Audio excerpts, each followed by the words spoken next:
Hello, fans of the Mom's House podcast. This is your host, Hunter. Just wanted to give out a fair warning. During this episode, I was fighting COVID, and I had some serious brain fog. I was having some problems figuring out exactly what I wanted to say. It might not be apparent to the listeners, but when I listened to it again, I totally felt like everyone was going to be able to tell. But we have some great guests, Melody and Gracelyn. Thanks again for bearing with me during the recording. Especially when I need some extra time to gather my thoughts. To everyone else, enjoy the episode. It's a good one.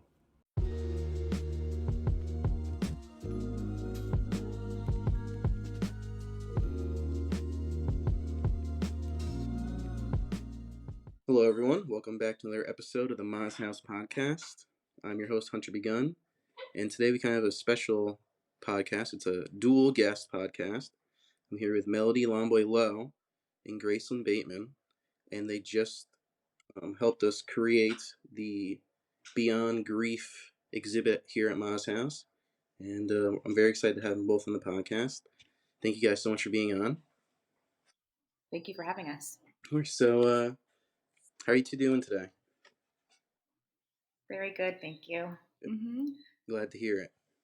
So, how did this entire exhibit really come to be? I guess that's a big first question, but you have any insights on that? Yeah, so we're an aunt and niece team, and we started a nonprofit called the Luna Peak Foundation. And so we support the grief and cancer communities. And this exhibit is based off of our book called Beyond Grief. I'll let Gracelyn explain it a little bit more, but she did a lot of interviews and created a beautiful book. We wanted to explore what life after loss looked like, and we did that primarily through photographing grievers of all different types of close loss.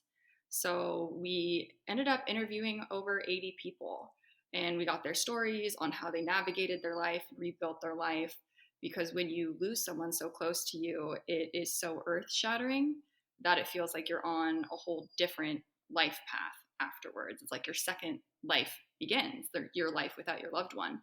So we wanted to see how people got through this and how they move forward through their loss, and what they learned in their journey and what kind of advice that they could give to others who are maybe a little bit behind, just starting their grief journey. So we were able to photograph them, and we asked them to bring their mementos that represented their relationship that they lost. And it ended up being such a beautiful project. And we just learned so much from every single one of these storytellers. So overall, we're exploring what life after loss looks like through photography and through these amazing stories that people came to the table to share.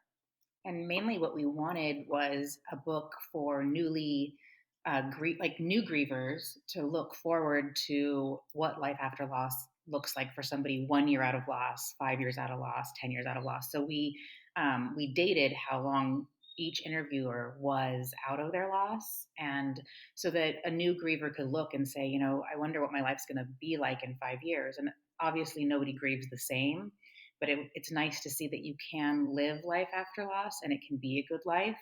So to be able to see smiling faces in some of the photos and to see how people honor their loved one was really important to us to share with a new griever. Yeah, you guys have a ton of books on your website, actually, and I was looking through all of them, and I really like the. It was on your website, the Funeral Week Bingo. I think that will be a game I will eventually play. Yeah, that's from Gracelyn created that the grief workbook. Yeah, the workbook. You had the COVID book for kids, and when I saw that, I was like, oh, I could have used that. So I was like, wow, would have been nice to have that. Yeah, we like to memorialize things. So a lot of those workbooks are for people to write down their thoughts during, when life hits you with something, to write it down so that you can remember how you got through it. Mm-hmm. Well, I also want to bring up the part of the exhibit has a bunch of Polaroid pictures on it on the wall. And I thought that was very cool, bringing up like the people smiling and whatnot, getting through their grief. How did you guys Was that something you guys came up with for the exhibit, or that's something Brianna created? This is something that we started with this project, and we kind of didn't know what we were going to do with these Polaroids. But for every session that we had with people, a part of this project, we not only did a photo shoot with them, we did an on camera interview, and we also took Polaroid photos of them. And we weren't sure what we were going to do with the Polaroids at first, but what they were this instant timestamp of what people look like and felt like at that exact time of loss. So that's kind of going off of this theme of snapshots of life after loss. We're just taking one snapshot of what their grief looks like at that specific moment in time, and understanding that the grief experience is so vast and varied. It's almost impossible to capture what the entirety of grief feels like for each person. But in taking all of these snapshots of people and putting them up on what we called a Polaroid timeline of life after loss, we mapped out actually all of these Polaroids in chronological order of how much time has passed since they experienced that loss. So we ended up just kind of taping them up to the wall as we started to interview people. And it started out as 1 year after loss, and it spanned all the way to 66 years after loss. So it ended up being a really interesting way to slice and dice all of the data that we had from this project, and to see the diversity within it, and to see even somebody at 66 years after loss, they're still thinking about the grief. And it was a really cool way to kind of map everything out, and especially as we were editing the book, to make sure that we had the right type of diversity and age, your age group, and gender diversity, and time after loss, to kind of help organize it that way. But it's been a really interesting process, and it's fun. Polaroids are fun. And so we would always take 2 Polaroids of each participant, so they got to keep one as kind of a keepsake of the time that we spent together talking about their grief and honoring their grief. And then we would take the other Polaroid and put it up on our wall. And something else we did was ask them 3 things, 3 words to describe their grief. And so under their Polaroids, we would have those 3 words to help us organize as well. I thought it was such a great idea, because I don't know, something about Polaroids just makes it feel like a moment in time, really, than just like, I don't know, taking a picture on my phone versus seeing a Polaroid. You can hold it. It just has a whole different feel to it. I'm feeling this. Just, you guys made it great. Oh god, my brain is acting up again, but really makes me feel the grief and loss that these people had gone through, and how far along down they are the line. That makes any sense. Sorry, everyone who's listening.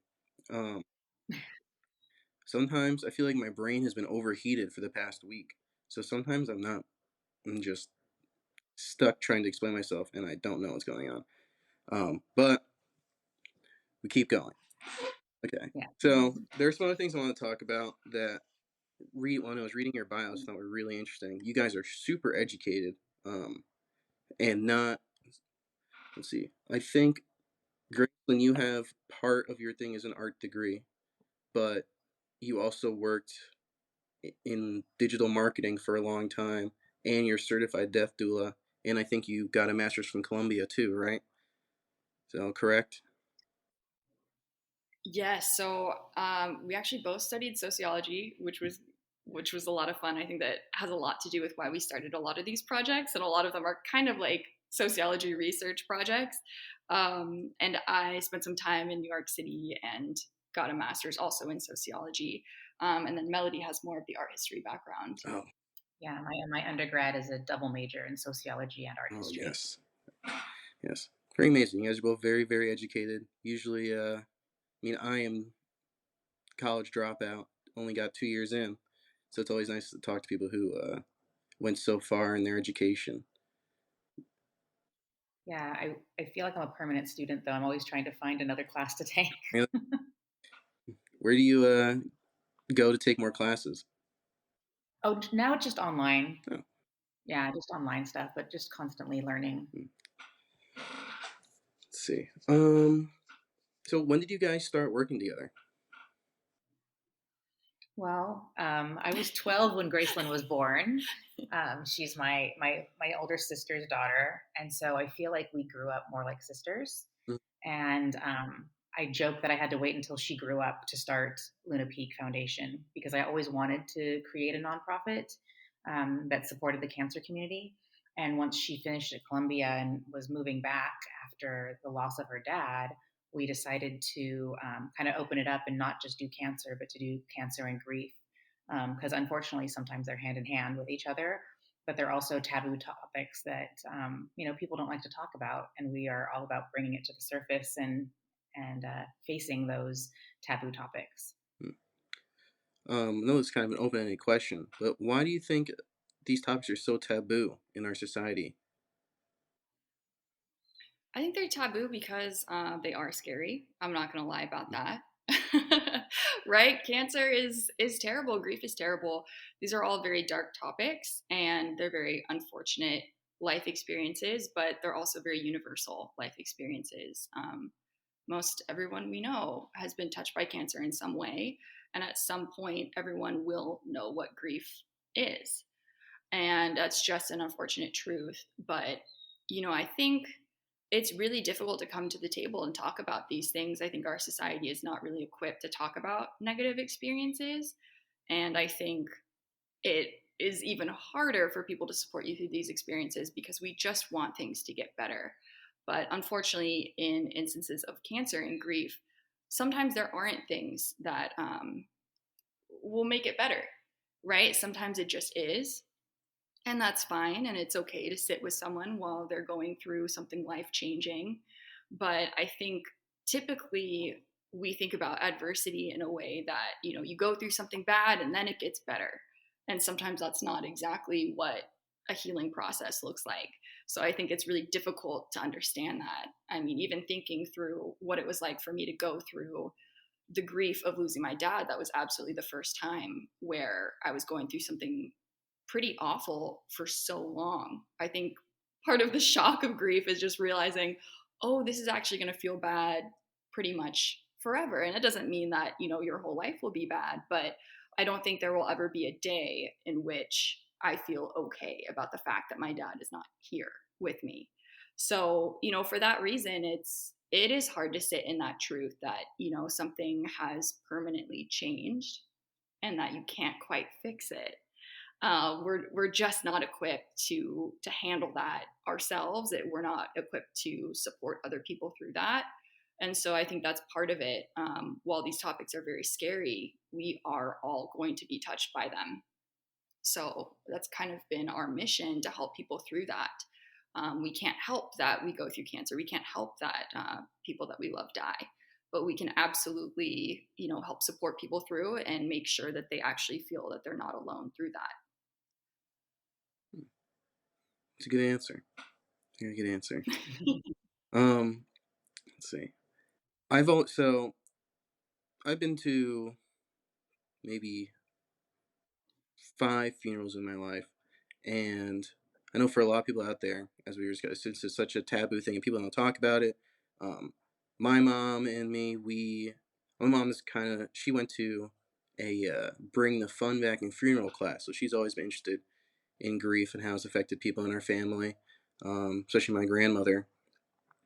But I always kind of wondered, like, what am I not supposed to do? Like, clearly, there's normal things you're not supposed to do, but just like um, when I was looking at the funeral week bingo, I was like, oh God, have I done any of these things to these poor people trying to support?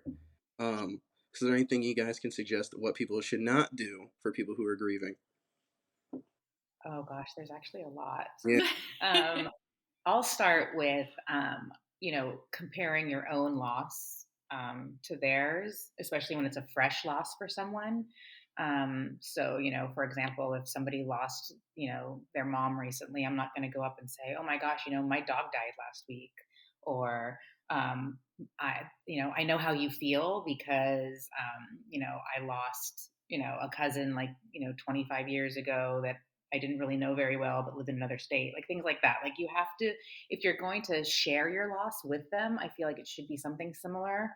Um, but also like just let somebody experience their loss and ask about their person, and don't try to like inject your own story into theirs, or try to make yours be worse than theirs, or say at least you didn't have this happen to you. So I guess don't downgrade somebody's grief. Mm.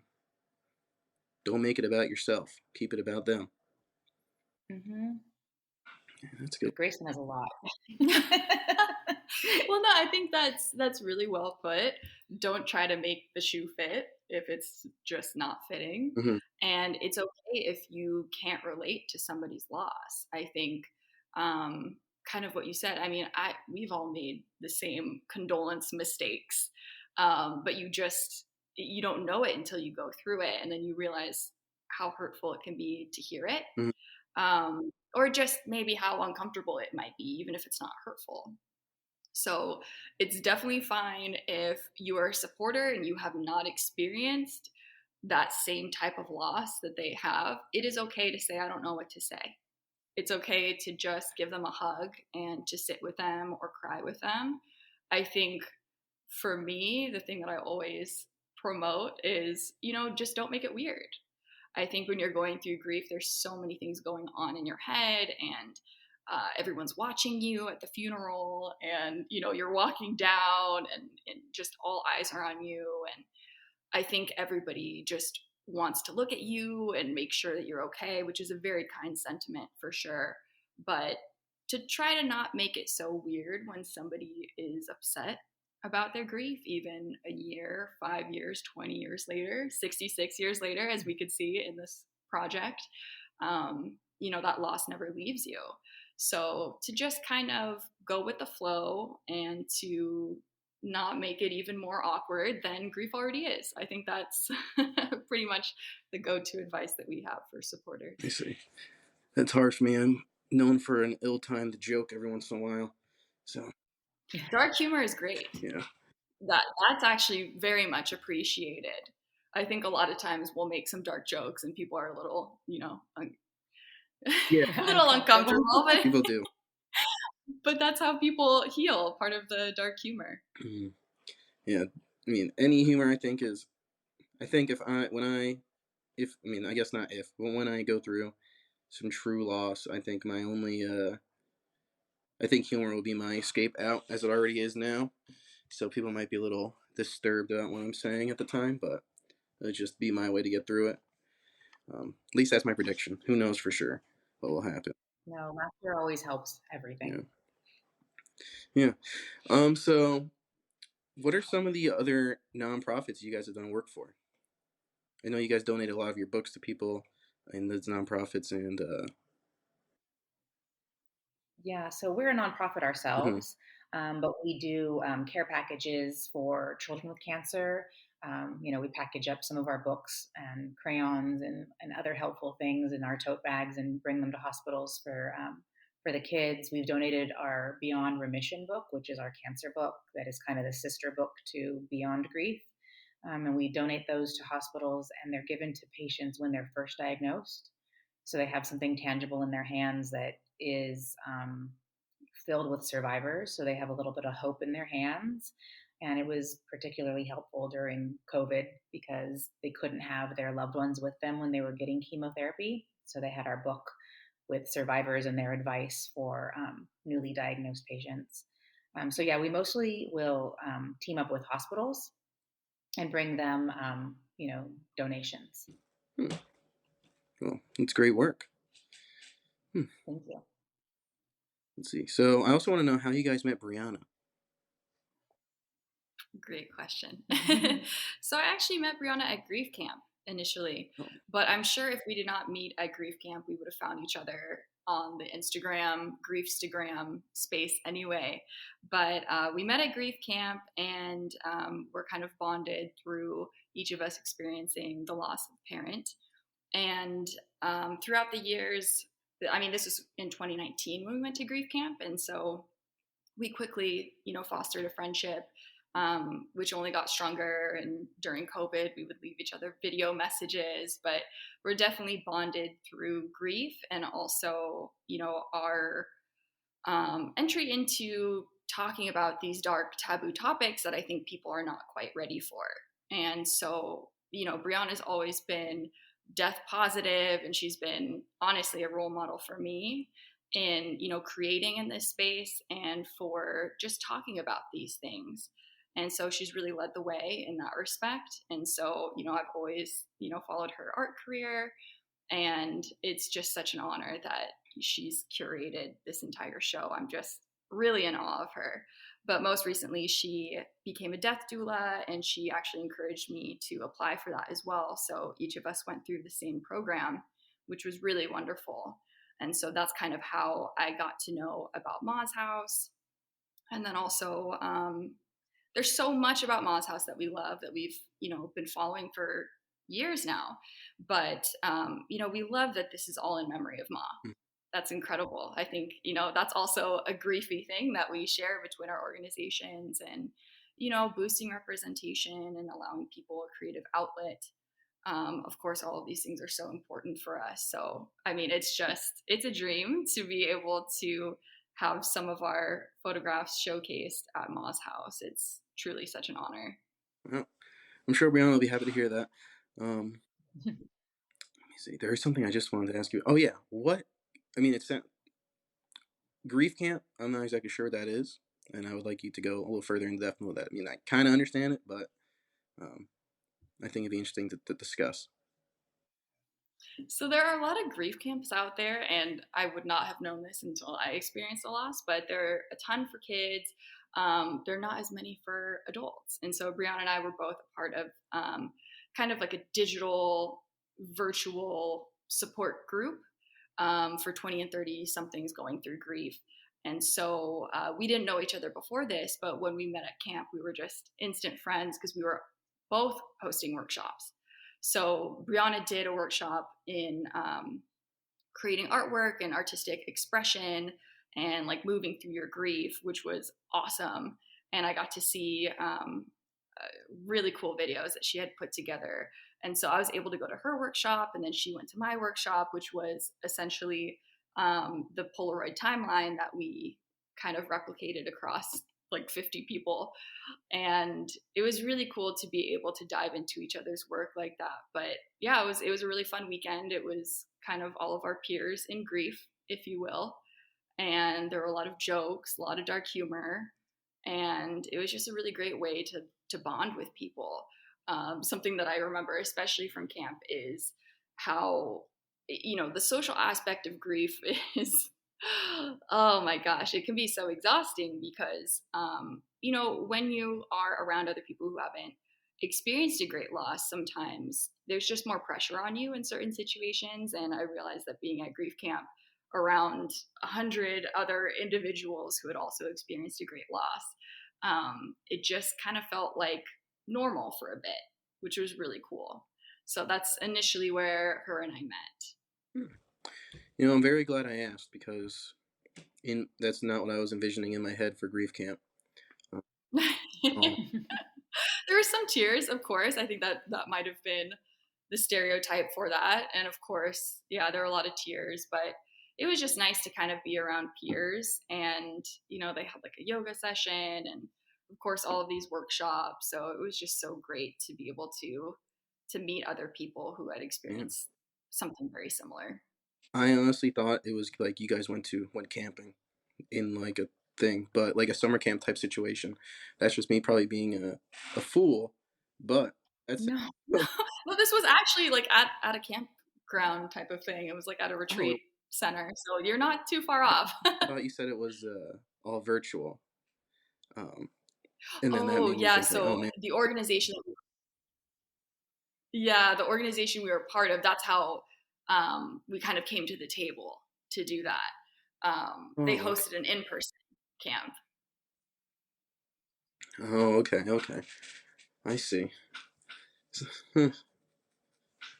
That's so interesting. I did not know they had that. They had those type of camps. Okay.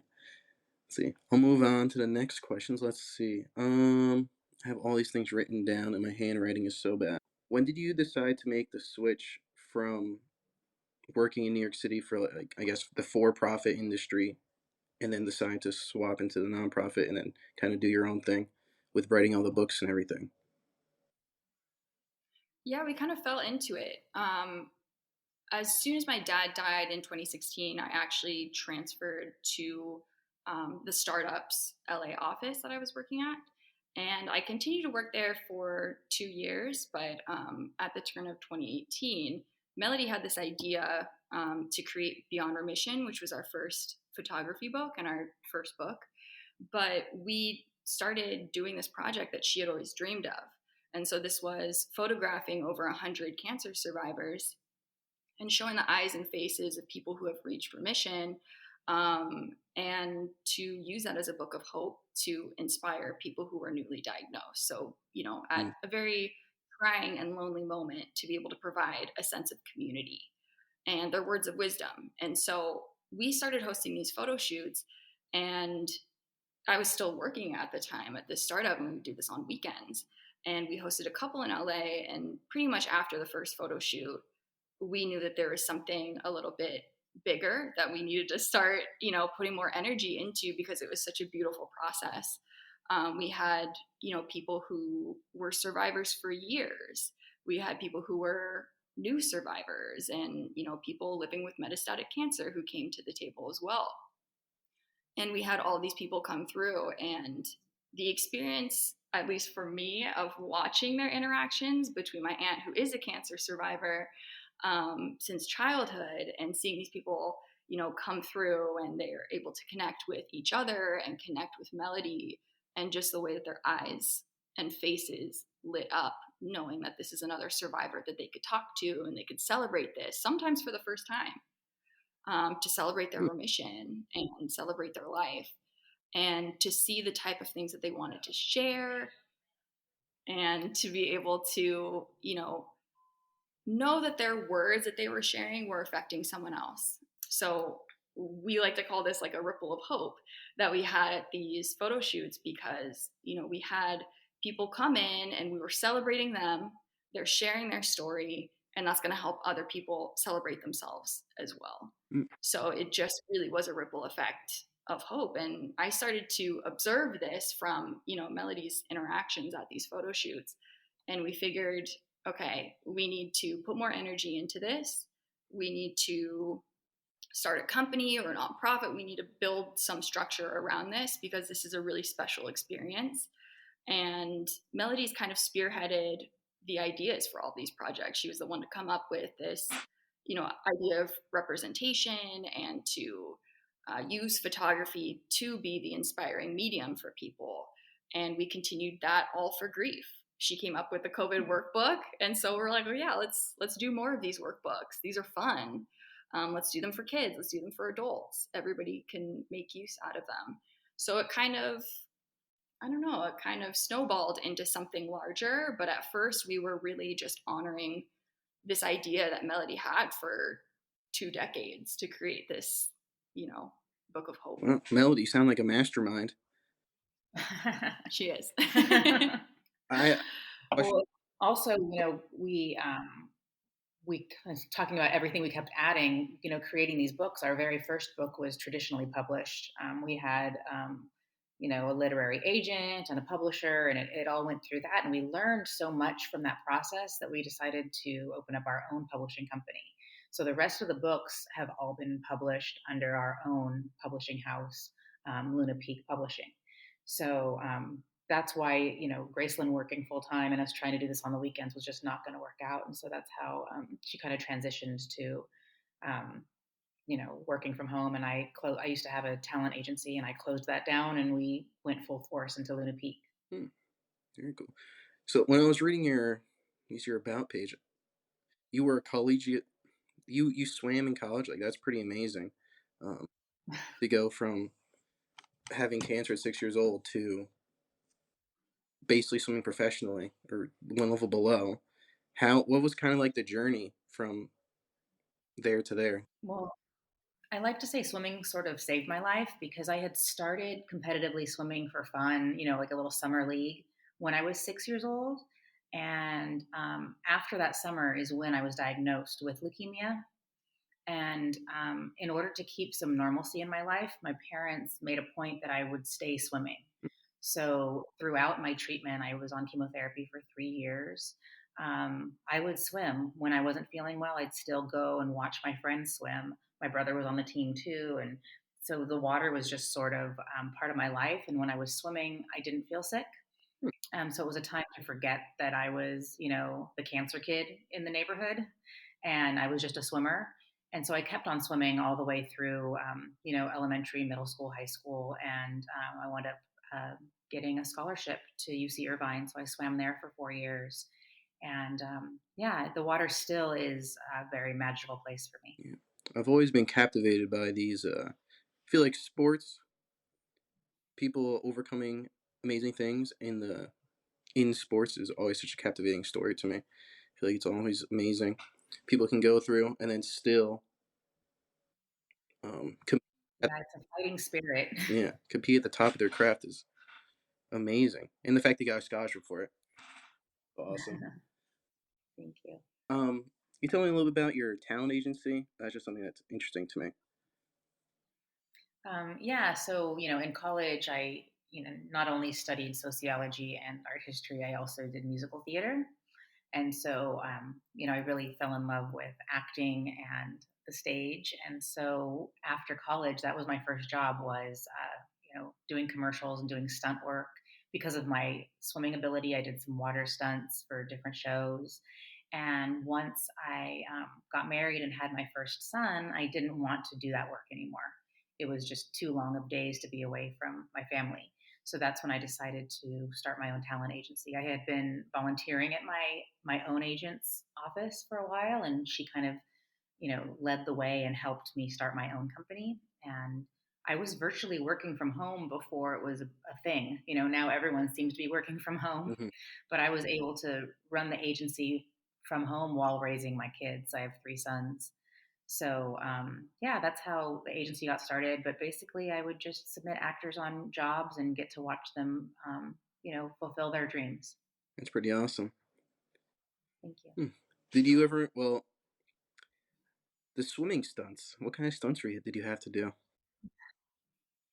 Well, there's some shows like I worked in Hawaii a lot that the actors didn't want to get their hair wet or they didn't want to dive in because they take multiple takes, so they would have to like dry their hair in between the takes. So I was the wet version of the actor. So like anything underwater, jet skis, jumping off of cliffs and things. That's what I got to do as basically a body double Gotcha. for actors. Yeah, Jeez, that sounds basically a stunt double. yeah, Oh, yeah. It was fun. anything I would know possibly? I'm only 20. So is there anything? I'm like trying to get around it. Sorry, It's a show called Baywatch Hawaii. this is just so cool because I have aspirations, not necessarily to be a regular like an actor, but like voice acting in TV and movies I want to make. So just another Oh, asset to that type of stuff.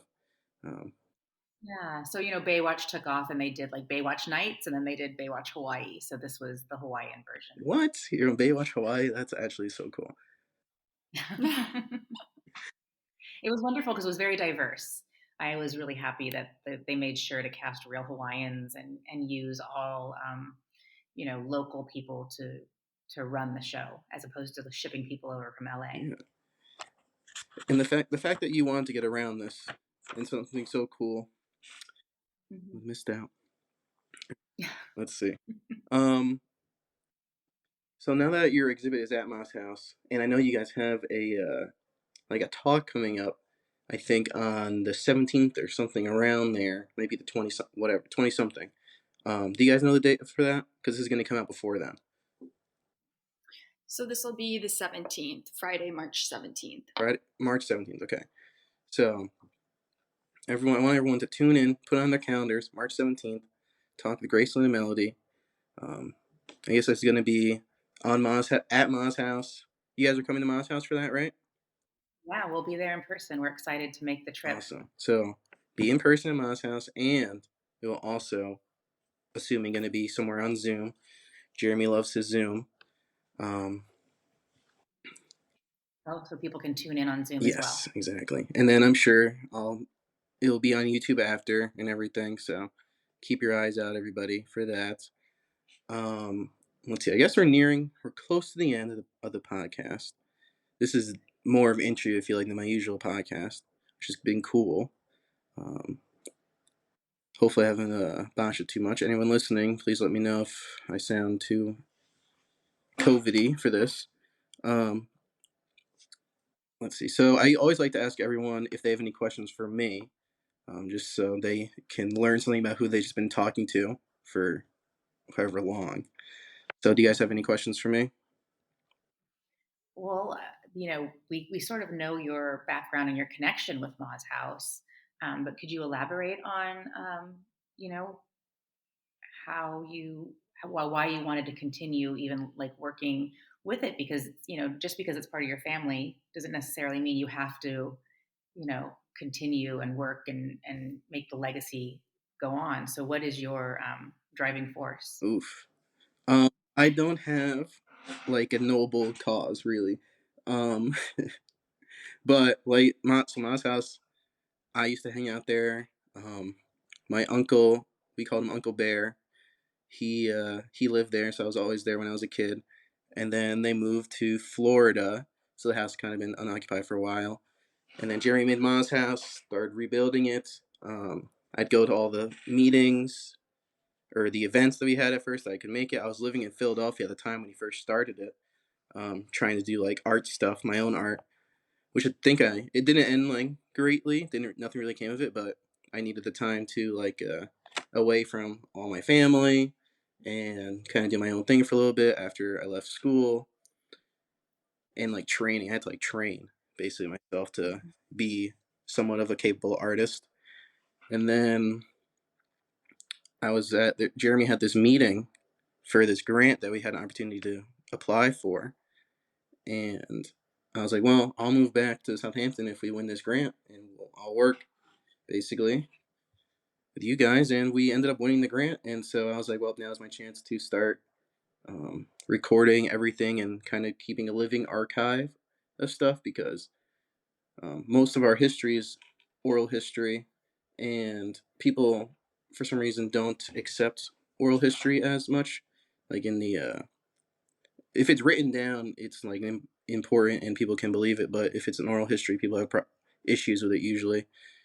So I've been kind of wanting to. I've been recording stories and stuff that the elders have been telling me, keeping everything alive for the next generation, which is something I'm worried about. Like me having to teach the next generation of people, of Native Americans in my tribe.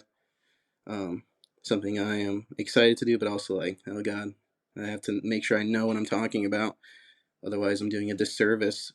So this is kind of my way of making sure I don't get anything wrong, and now everyone can see it all for themselves, and helping other artists out, giving them platforms, people who don't get to. Um, I love this, and that is a noble cause. I think that preserving the history is very, very important. So we appreciate what you're doing thank for the community. thank you. But I only said that because if we weren't able to, like, there's not much money in a startup nonprofit, and everyone has like Brianna, Jeremy, my Aunt Denise, and I all have, especially Jeremy and Brianna, have so much work to do that if we didn't win this grant, a lot of it wouldn't be possible because it's like a full-time job, and if you have two full-time jobs, things get a little out of hand. Being able to give all your attention to something, you're just split in half. But thankfully to that, so now I'm able to give all my attention to doing things like this, which is always enjoyable. Talking to interesting people. Let's see. Yeah, that's the answer of the question for me. Um, well, at the end of the podcast, I always like to let the guests plug in like all their websites and everything. Of course, will be in in like the description. But so you can plug whenever you want.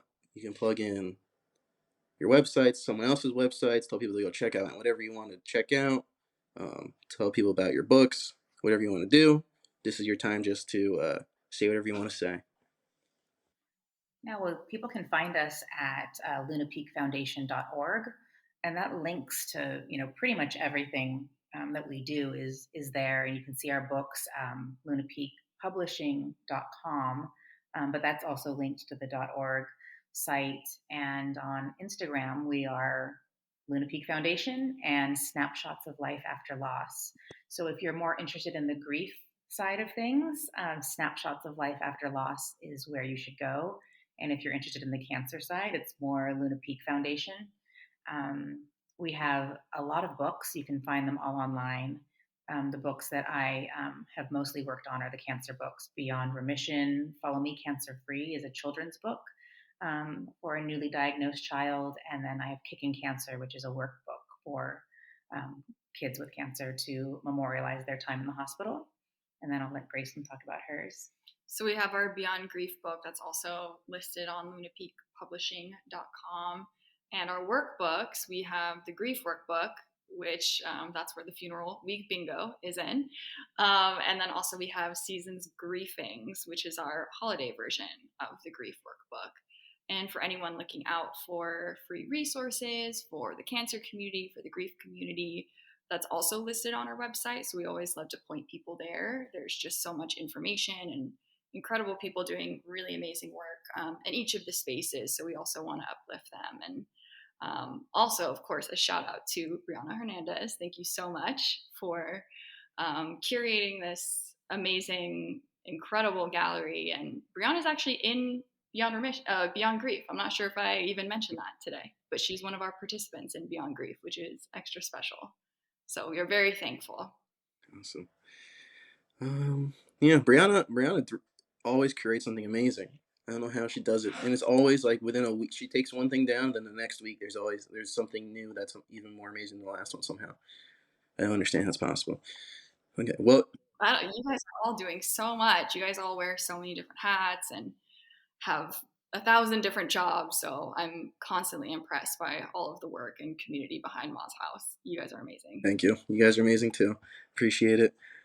If you guys want to see Beyond Grief, I think yesterday was our open house for it. But you guys can everyone come see it by appointment until March 25th, around then. And then March 17th, Melody and Gracelyn will be at Ma's house giving a talk and on Zoom. So you guys come check it out then also to learn more. And thank everyone for listening to this episode of Ma's House Podcast. And we'll catch you guys.